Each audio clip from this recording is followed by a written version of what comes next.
안녕하세요. 소리의 가치입니다. 구독과 좋아요, 알림 설정 부탁드려요. 오늘의 사연 시작할게요.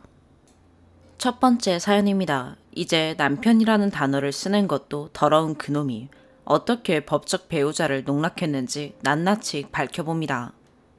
임신 3개월 차에 접어들 무렵 남편의 외도 사실 및 그동안의 농간을 알게 되어 이혼을 협의 중에 있는데 제가 당한 일이 너무나도 분통하고 억울해 하소연해 봅니다.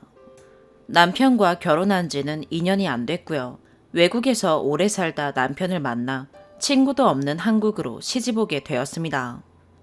작년 말 결혼 1년쯤 되었을 때 남편 회사가 이사를 하게 되면서 남편의 야근이 급격하게 늘기 시작했어요. 저도 새 직장을 구하자마자 새벽 12시, 1시까지 야근을 한 적이 있기에 회식하고 야근한다 얘기하고 야근할 때마다 연락이 뚝 끊겨도 뭔가 미심쩍다 싶으면서도 1분이라도 빨리 오려고 그랬겠지 하면서 넘어가 줬습니다. 남편이 낮 동안엔 일하면서도 꼬박꼬박 문자에 답장 다 하고 수다스러운 성격인데 야근만 시작하면 문자도 답을 안 하고 전화해도 안 받다가 퉁명스레 왜? 이러고 특별한 변명도 없이 일했다며 새벽 12시, 1시에 들어오기 시작하면서 그 횟수가 점점 잦아지더라고요. 그때 미심쩍은 생각이 들긴 했지만 연애 때도 그렇고 이제껏 봐온 남편의 모습 중에 여자에 대해 의심하거나 걱정시킨 적이 없었기에 그냥 뭔가 확인해 볼 생각도 안 하고 넘어갔는데 그 야근의 기간이 계속 이어져 10개월째 야근을 하면서 늦게 들어오더라고요. 제 직장도 야근이 잦아서 순진하게 믿어줬는데 지난주에 알게 되었습니다. 그 모든 기간 동안 야근이라고 뻥을 치고 연락 두절되었던 모든 날이 내연녀와 잠자리를 가지고 들어오느라 그랬던 것을요. 사실 올 초에 우연히 확인한 블랙박스 영상에서 여자를 태우고 다정한 대화를 나누는 장면을 발견해서 한번 이혼할 뻔한 적이 있었는데 남편이랑 작자가 그때에도 육체적 관계는 없었다. 거래처 직원인데 친구 소개해주려다 내가 친해지긴 했다. 너에게 말하지 않고 외간 여자와 친해진 것 자체가 부끄러워 말 못했는데 한두 번 만나서 밥 먹은 게 다고. 이제 만나지 않겠다고 선언해서 다 끝냈다. 라며 박박 우기고 화내면서 못 믿을 거면 왜 묻냐고 오히려 적반하장으로 나오길래 저는 순진해서 정말 억울해서 저러는구나 생각하고 정말 저 사람이 다 솔직하지 않다는 걸 느끼면서도 어차피 다 끝났다고 하니까 디테일을 알아도 저한테도 이로울 게 없다 생각해서 용서해 주기로 했어요. 그때 용서할 때도 쉬운 과정이 아니었어요. 2달 내내 매일 밤을 잠도 제대로 못 자고 붙들고 울고 제대로 상황을 얘기해줘라. 그래서 내가 제대로 용서할 기회를 줘라. 오히려 제가 붙들고 늘어지는 데에도 정말 다 끝났다. 다 끝난 관계라 그 감정이 기억도 안 난다.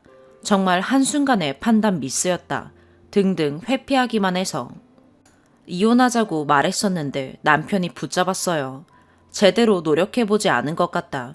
이제 진짜 너가 믿을 수 있게 투명하게 할 테니 한 번만 믿고 용서하고 노력해보겠다.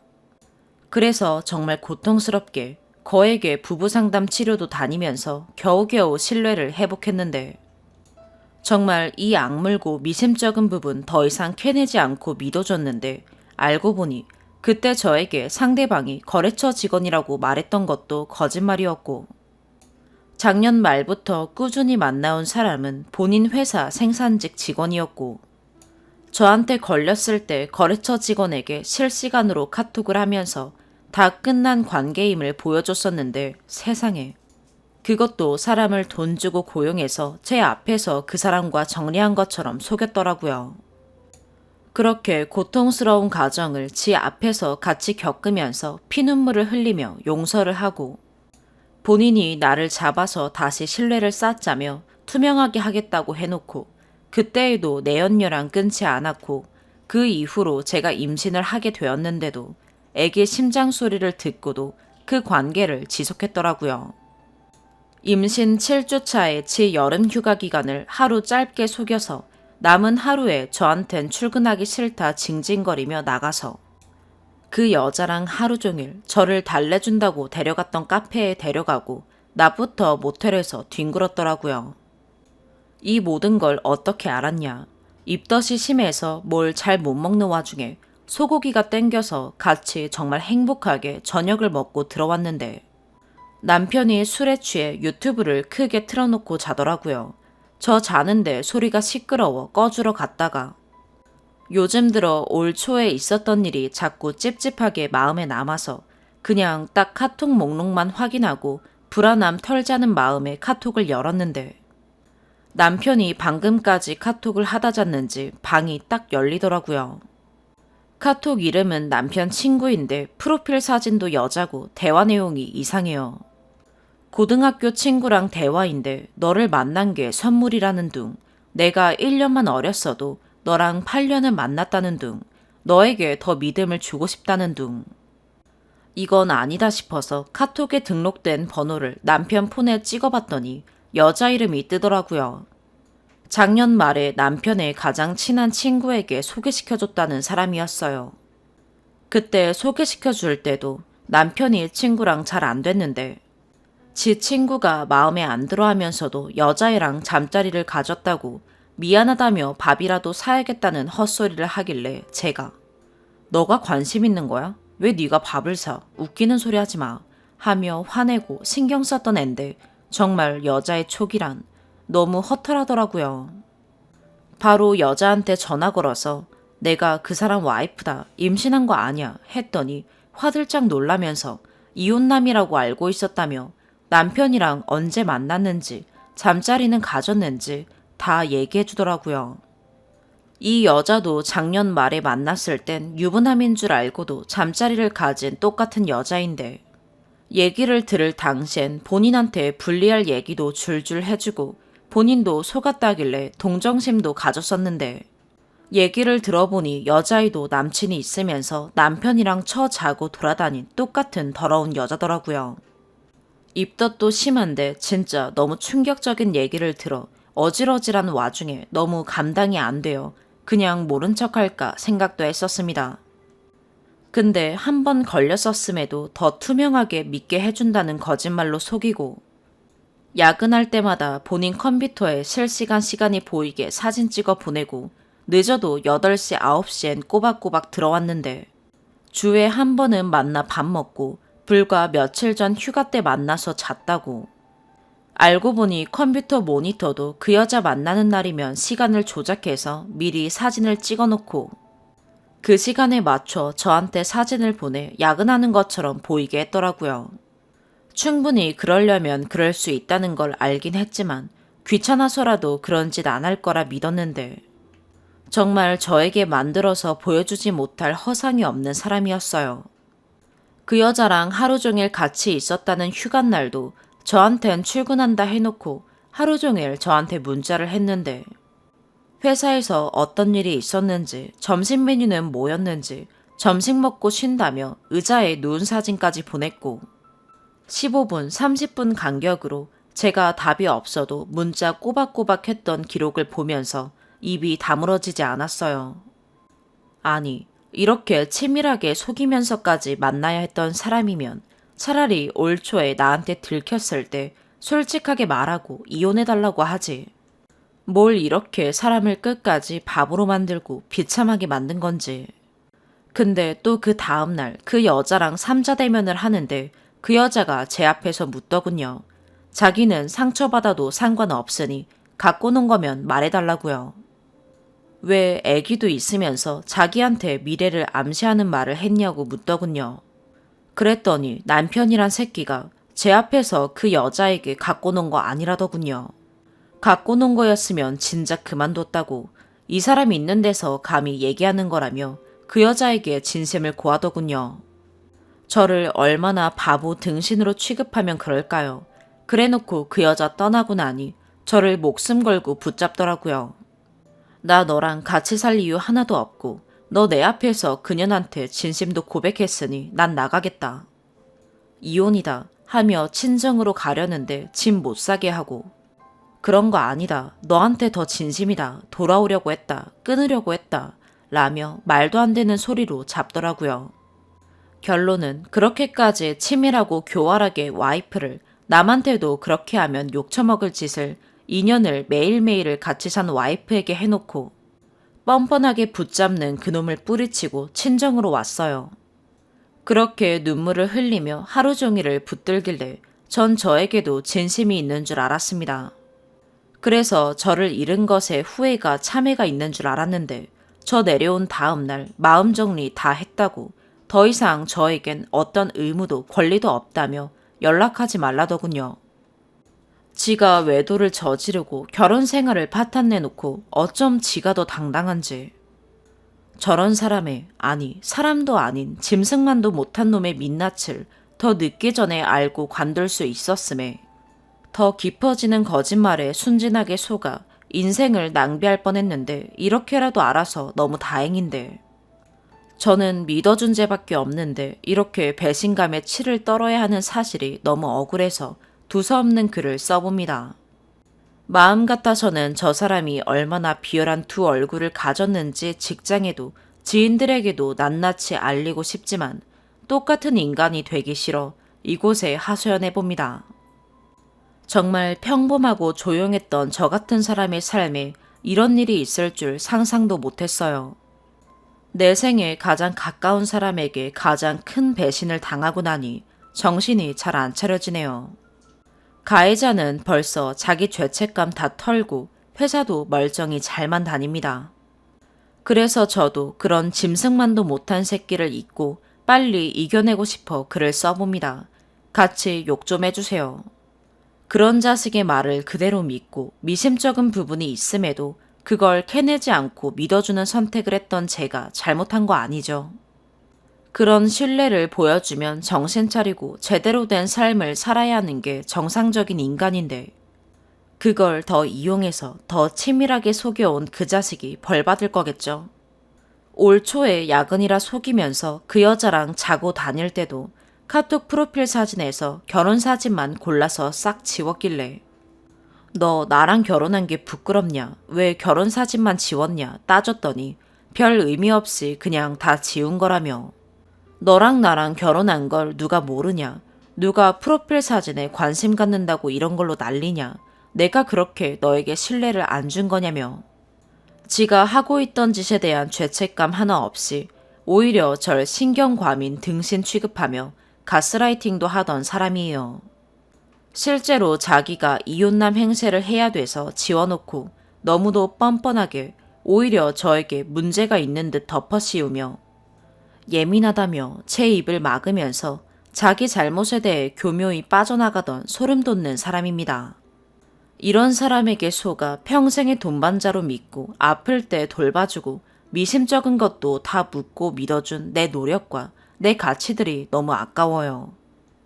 그 새끼보다 더 잘 이겨내고 잘 살고 싶어요. 짐승도 자기 새끼 귀한 줄은 아는데.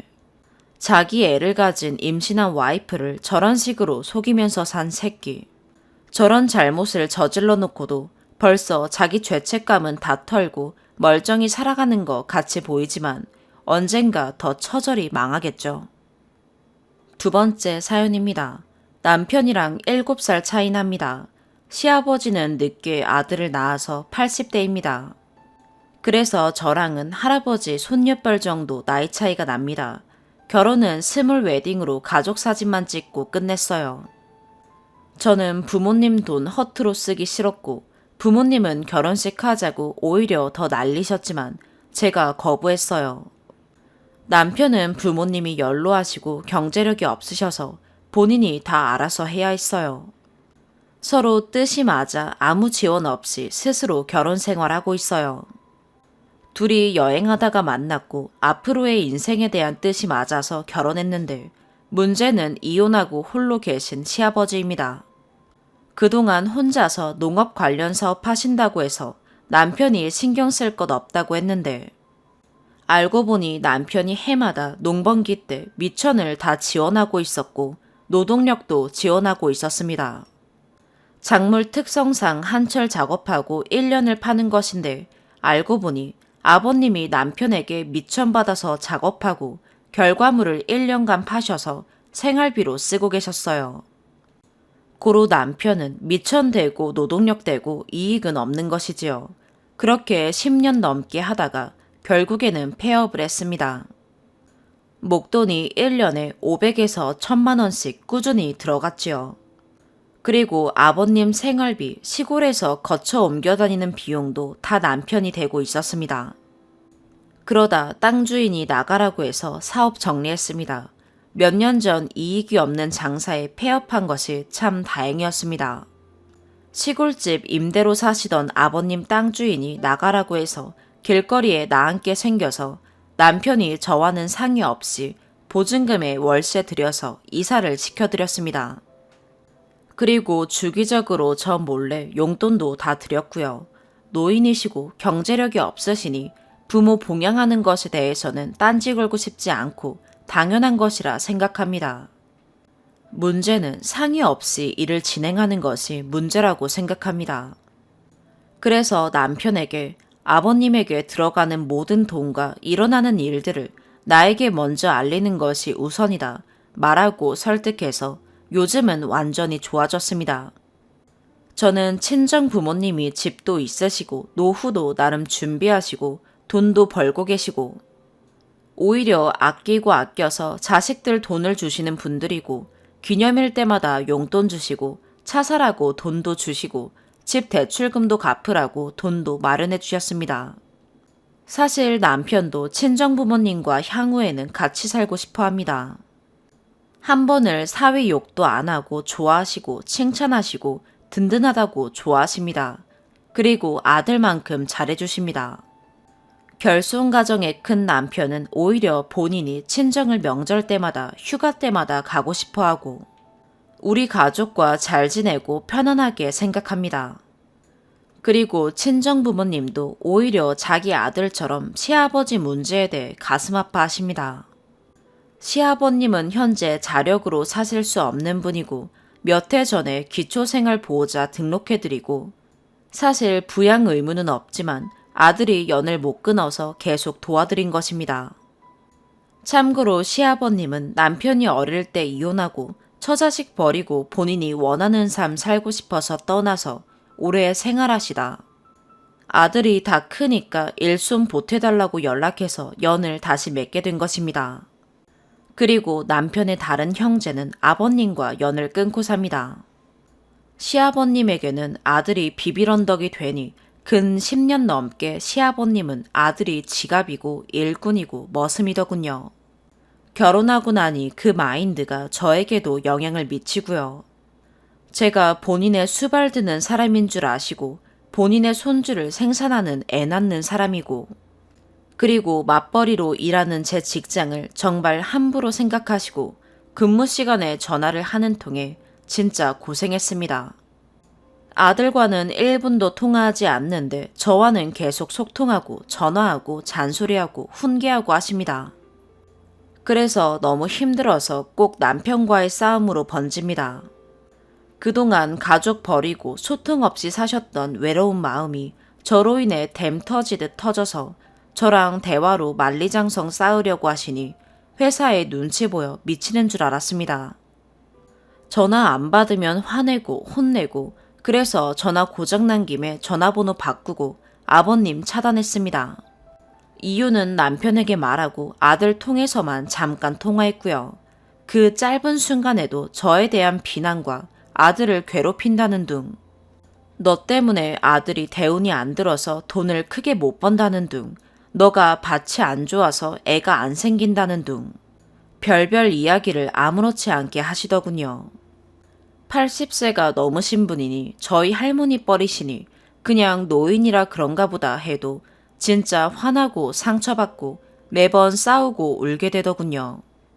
그래서 서서히 지쳐서 진짜 힘들어서 아버님이 알아서 조용히 사시기만 바랬는데 사시는 곳에서 여러 번 경찰서에서 연락이 왔습니다. 결과적으로 치매가 걸리셨습니다. 그래서 우리가 사는 곳으로 모셔왔습니다. 시아버님 뒷수발은 제가 들고 있습니다. 남편보다 시간이 유동적인 제가 병원도 같이 가고 밥도 해드리고 이런저런 서류 문제도 제가 처리하고 있습니다.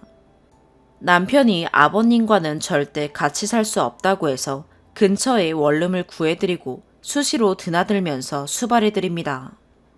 혹시나 하고 제가 요양보호사 공부도 하고 자격증도 땄습니다.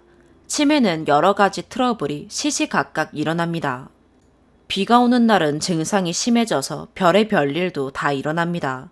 시아버님을 보면 정말 본인 마음 가는 대로 평생 살아오셨고 주변 가족에게 득이 되는 일 없이 사셨는데 본인은 항상 평온을 유지하는 것을 보면 참 인생이 뭔가 이런 생각이 듭니다. 이제는 노인 장기 요양보험 혜택을 받아서 주간 보호도 가시고 해서 숨통이 튀지만 진짜 남편은 무슨 인생이 뭐가 이렇게 불쌍한지. 서로 얼굴만 보고 있으면 서로 애가 쓰이고 서로 안쓰러워합니다. 남편은 항상 아버님 위치 및 CCTV 확인하고 퇴근길에 들러서 돌보고 말동무 해드리고 오는데 치매 외에는 지병 없이 건강하셔서 90 넘게 사시면서 아들 등골 빼고 갔을까봐 미리 걱정입니다. 이제 저희는 요양원 알아보는데 요양원에 남자분 좌석도 많이 없고 잘 나오지도 않고 치매 환자는 기피하는 곳들이 있어서 걱정입니다. 맞벌이 하면서 치매 노인 돌보는 일이 참 어렵네요. 그리고 치매 노인에게 화가 나서 힘들어하는 남편 다독이는 것도 안쓰럽고 그렇네요.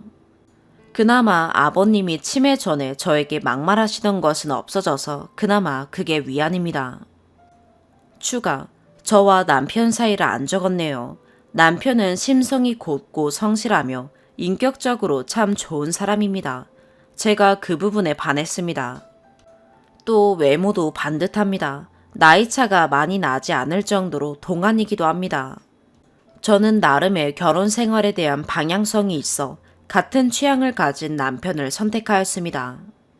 배경, 돈, 시댁의 상황을 크게 고려하지 않았어요. 딱 사람 하나 괜찮아서 결혼 선택했어요. 그렇다고 경제적으로 부족하거나 힘들거나 하지는 않아요. 남편이 잘 벌고 저도 벌고 집도 샀고 조만간 차도 둘이 원하는 캠핑카를 사려고 준비 중입니다. 그리고 남편 수입이 준다고 해도 남편도 스스로의 노후 준비는 다 해놨어요. 아버님처럼 살기 싫어서 총각 때부터 연금을 다 들었습니다. 저에게 사는데 돈이 필요하고 중요하지만 돈에 목숨 거는 타입은 아니라서 우리 입고 쓰고 먹을 것이 있다면 괜찮다고 생각하는 편입니다. 남편의 시부에 대한 봉양이 좀 현명하지 못한다고 생각해서 저와 결혼 후에는 예전보다 금액도 줄이고 시부 부탁을 거절하는 일이 많았습니다. 그리고 남편은 편안하고 따뜻한 가정을 원했기 때문에 저와의 결혼 생활이 남편에게도 따뜻하고 감사하고 저에게 항상 잘해줍니다. 우리 애정 전선에는 별다른 문제가 없습니다. 둘은 너무 좋습니다. 그리고 저희 친정 부모님도 사회생활을 복지 관련 일을 하셨기 때문에 좋은 일을 많이 하셨습니다. 교육자 집안 외가 아픔 때문인지 남을 돕고 스스로 어려움도 잘 개척하고 따뜻한 분들 밑에서 자라서 그런지 주변에 좋은 분도 많고 부모님이 돌봐드린 분들로부터 부모님도 감사와 도움을 받은 것을 많이 봐서 그런지 부모님께서는 한 사람의 인간으로 남편을 많이 감싸주십니다. 저는 친정 부모님과 제가 호구라고는 생각 안 합니다. 연로한 어르신 예전 과거는 잘못이 많고 제 가슴에 멍드는 말 많이 하셨고 남편에게 좋은 아버지는 아니셨지만 한 인간으로 보면 불쌍한 존재니까요. 다만 저도 사람이라서 아버님이 아들 잘 케어하고 일반 부모처럼 했으면 남편이 더 훌륭한 사람이 되었을 텐데 하는 아쉬움이 큽니다. 나중에 우리 부모 늙고 아프면 남편도 충분히 같이 케어할 심성의 사람이고 행동 우선주의 사람입니다. 시아버지에 대한 불만은 제가 이곳에 털어좋은 것은 사실 좀 위로받고 싶었던 마음과 이런 상황이 어떤 견해를 가질까 많이 궁금했습니다. 욕도 칭찬도 모두 저에게는 힘이 되네요. 앞으로 남편과 더 현명하고 즐겁게 살고 싶네요. 모두를 위해 요양원 입소 날짜가 가까워지길 바라봅니다. 감사합니다. 세 번째 사연입니다. 23살 여자입니다. 우선 저는 이혼한 어머니와 함께 살고 있습니다. 엄마가 저한테 해주시는 건 통신비 7,980원, 주택청약 2만원, 실비보험 3만원 정도가 전부예요.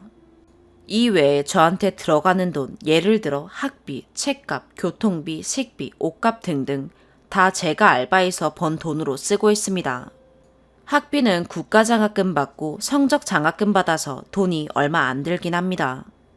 대충 사정이 저런데 집에 얹혀 살면서 생활비 명목으로 매달 최소 3만원씩 어떤 핑계를 대서라도 가져가시고 어머니 생일, 어버이날 때 각각 5만원 더 추가로 드려야 해요. 참고로 어머니는 제 생일날에나 명절 때 돈 10,000원 한 장 안 주십니다. 그리고 한 달에 한 번 암묵적으로 제가 배달 음식이나 외식을 시켜줘야 되는데 그때마다 본인 먹고 싶은 거 고른 다음 거의 안 먹어요. 그러면서 메뉴는 맨날 본인이 원하는 거 선택하고 본인은 안 먹은 거나 다름없다면서 생색내세요. 그리고 본인은 안 먹었으니까 돈으로 달라고 이러십니다. 또 제가 옷이나 책 같은 거 택배로 부르면 계속 뭐 샀냐고 꼬치꼬치 캐묻고 네 거 살 시간에 엄마 거나 좀 사달라는 소리 듣습니다. 계속 쫓아다니면서 저렇게 제 욕을 하고 심할 때는 삐진 척을 하면서 저를 아예 집에서 없는 취급을 해버려요. 결국 제가 시킨 택배비만큼의 돈을 요구하시고 저는 그래도 엄마 불쌍하다 생각해서 줬었어요. 같은 집 살고 독립할 힘이 없다 생각해서 계속 어쩔 수 없이 납득할 수는 없지만 저런 요구들 다 들어주고 돈도 주라는 만큼 웬만하면 다 드렸습니다. 근데 본인은 니 따위가 나한테 뭐 해준 게 있냐 이런 소리만 계속 하세요. 이것뿐만이 아니라 그냥 본인 기분이 나쁘면 제가 비위 다 맞춰줘야 되고 감정 쓰레기통 노릇해야 됩니다. 맨날 본인이 마음대로 해서 뭔가 잘못됐다 싶으면 다 네 잘못이다. 맨날 이렇게 말하십니다. 이런 일이 있을 때 저는 명백히 잘못한 거 없을 때도 기분을 풀어주려고 잘못했다 입에 달고 살았어요. 저런 건 물론이고 같은 집에 산다는 이유만으로 통금 오후 11시까지 정해놓고 외박 안 되고 대외 활동하려고 서울 같은 곳 간다? 절대 안 되고 친구들끼리 여행도 절대 안 된다고 통제하세요. 다른 친구들 놀러 갈 때 저는 항상 엄마 말 잘 들으려고 집에만 박혀 있었고 상당히 억울했지만 그래도 독립할 능력이 없다고 생각해서 참았어요. 그것뿐만이 아니라 제가 제 돈으로 학원을 가겠다고 하면 돈 아깝다 가지 말라 그러고 뭐 염색에 옷도 마음대로 못 사요.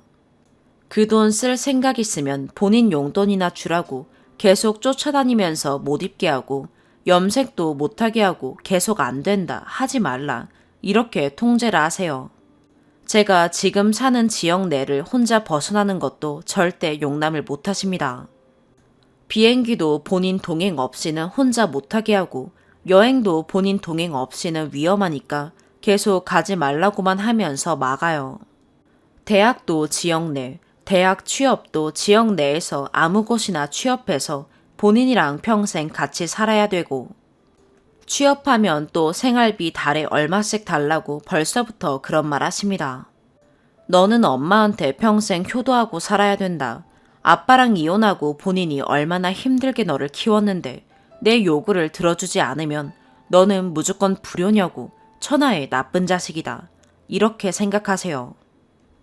매번 고아원에 너 안 버린 것만으로도 다행으로 생각하라고 하고 외가댁에서도 다 저렇게 말해요. 엄마가 힘들게 너 키웠는데 엄마 말에 무조건 복종해야 된다. 말 안 들으면 안 된다. 어릴 때부터 귀에 딱지가 얹도록 들었는데 그냥 신용불량자인 아빠 따라가는 게 더 나았을 거라는 생각이 들 정도로 후회합니다. 솔직히 말해서 지금 어머니가 저한테 드리는 비용 다 제 명의로 돌려도 문제 없을 정도고 미성년자 때는 물론이고 성인이 되어서도 제대로 된 경제적 지원 한번 받아본 적 없는데 왜 제가 저 말에 다 복종하고 돈 뜯어가는 걸 그렇구나 납득하면서 줘야 되는지가 이해가 안 돼요. 집에 같이 살면서 물 많이 쓰는 것도 너고 냉장고 자리 차지 많이 하는 것도 너다 하면서 계속 무한 주세요. 식비도 심지어 제가 다 해결하고 있고요. 저런 말, 행동 다 받아주고 엄마 말에 평생 복종하면서 살다가는 정말 제 자아가 없어질 것 같아서 겁이 나네요. 항상 저를 위하는 척 하면서 뭔가 잘못되면 다 제 탓이고 제가 뭔가 하고 싶다고 통보식으로 말하면 넌 왜 자꾸 나를 힘들게 하냐면서 또 제 탓합니다. 저는 그냥 엄마의 인형인 것 같네요. 여태까지 뭐 하나 마음대로 해본 게 없는 것 같아요. 본래 저런 행동을 하면 경제권을 담보로 두고 많이 하는데 저희 어머니는 저한테 경제적 지원을 따로 해주지도 않으시고 오히려 돈을 저한테 뺏어가면서 저런 행동을 한다는 게 좀 어이가 없네요. 지금 당장 모은 알바비라고는 300만 원 정도가 전부인데 월세방이라도 얻어서 나가는 게 맞는 걸까요? 아니면 저런 엄마의 행동을 다 받아주면서 같이 사는 게 정말 정당한 일인 게 맞는 걸까요?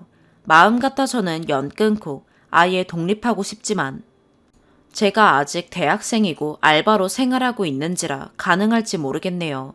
조언 부탁드립니다. 네 번째 사연입니다. 직장 상사 혐오감이 날로 커지고 있습니다. 어떻게 하면 좋을까요? 객관적으로 말씀드리기 위해 개인 배경 지식은 빼고 회사 배경 지식은 40에서 50명 전부 사무직으로 구성된 회사입니다.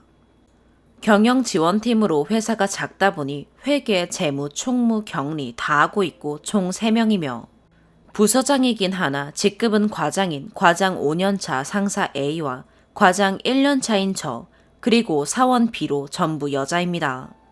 제가 사원으로 입사할 때부터 제 직속 상사로 계속 있었습니다. 기본적으로 나열하자면 첫 번째, 기본 사무실 에티켓이 없습니다. 앉은 자리에서 통화하는데 가족들이랑 무슨 대화하는지 다 들립니다. 아빠와의 통화 끝은 아빠 사랑해 하트로 끝납니다. 가족들이랑 통화는 최소 일주일에 한 번입니다. 가족들이 집안 대소사 관련으론 수시로 전화합니다. 타부서 사람이 와도 꿋꿋이 통화하고 잘못된 행동이라는 걸 인지 못하는 것 같습니다. 그리고 가끔 가다 껌을 씹을 때마다 딱딱 소리 내면서 씹습니다. 다리를 마음 잡고 떨기 시작하면 달달달 소리 내면서 흔듭니다. 사원 들어오기 전 자녀 2명 있는 여자인 C라는 직원이랑 5년 있었는데 상사 임신 후부턴 거의 2분이서 1시간가량 육아 관련 잡담을 나눕니다. 두 번째, 업무 지시라는 게 정도가 없습니다. 저희 부서가 타 부서에 비해 수직적인 업무 구조라는 건 이해하겠습니다. 그치만 기본적인 복사, 팩스, 스캔 정도까지 시킵니다.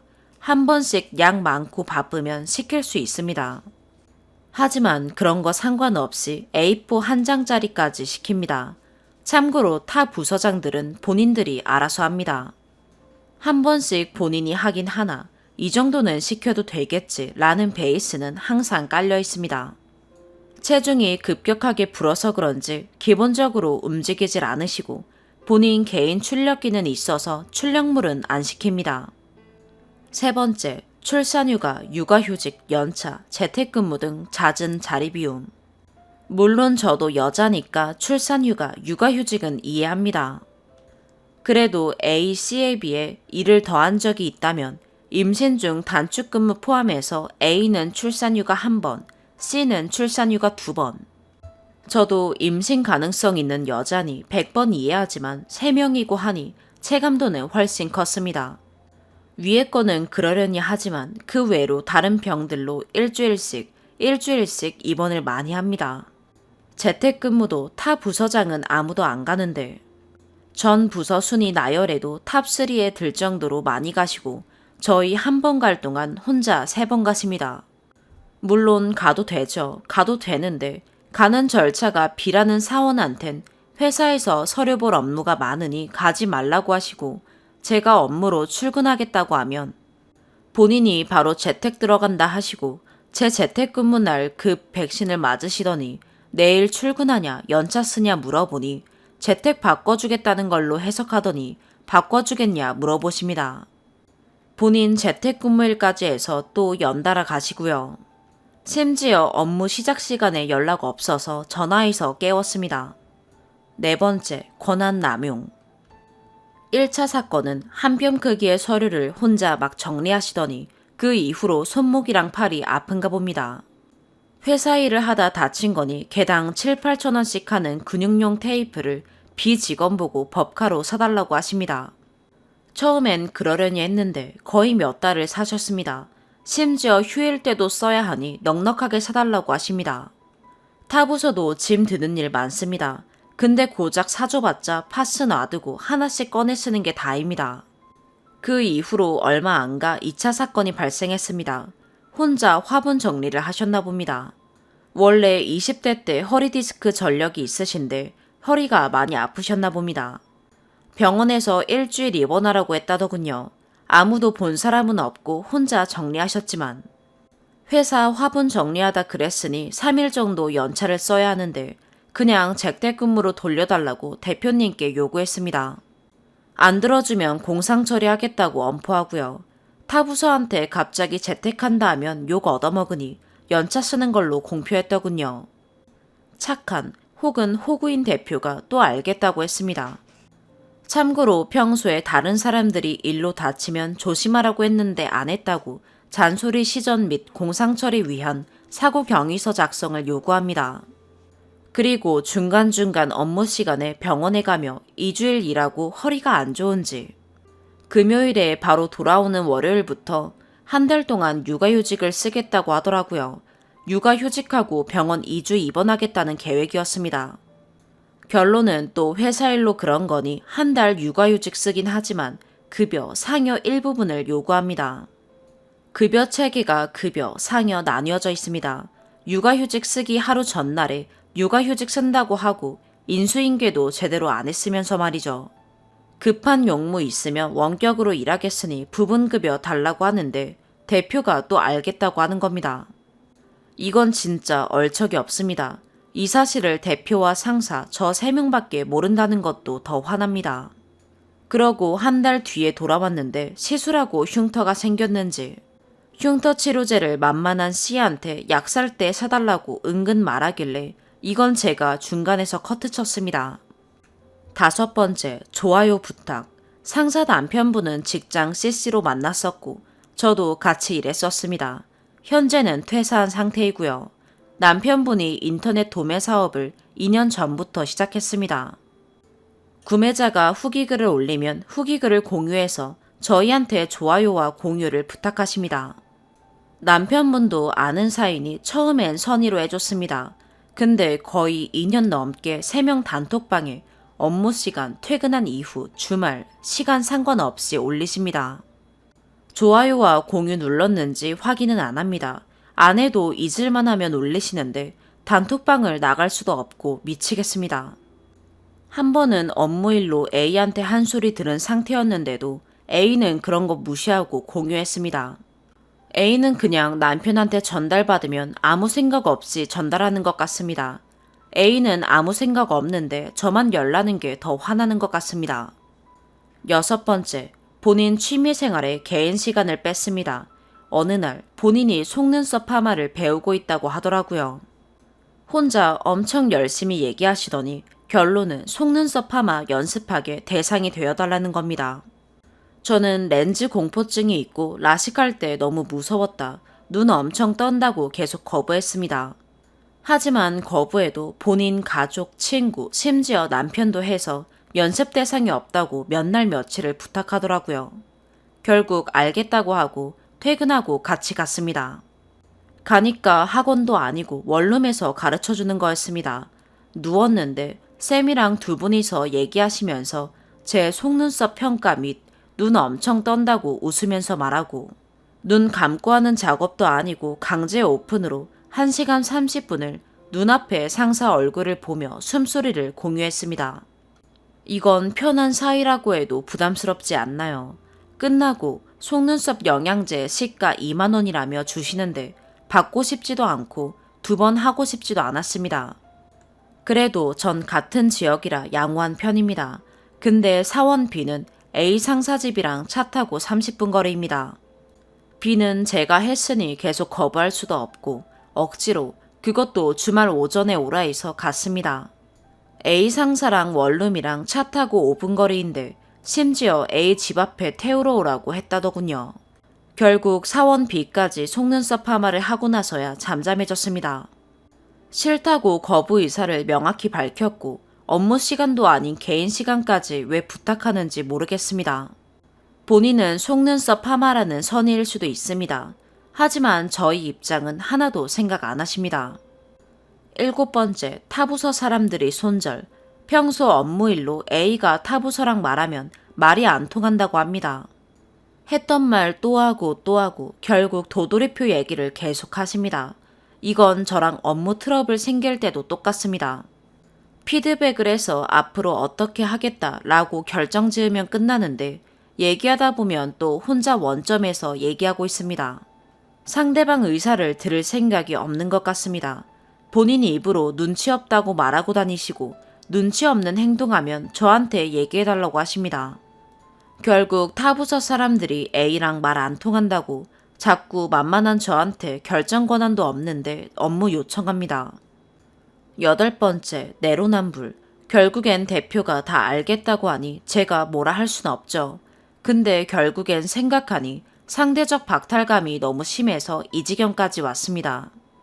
타부서나 저희한테는 잣대가 심하고 본인한텐 한없이 너그럽습니다. 제가 고칠 수도 없고 고치려고 할 위치도 아닙니다. 퇴사 아니면 받들고 일해야 하는데 맨날 A한테 부정적으로 생각하니 제가 부정적인 사람인 건가 하고 의심됩니다. 심한 거 맞는 거죠. 그냥 공감만 해줘도 좋을 것 같아요. 오늘의 사연 여기까지입니다. 구독과 좋아요, 알림 설정 부탁드려요. 시청해주셔서 감사합니다.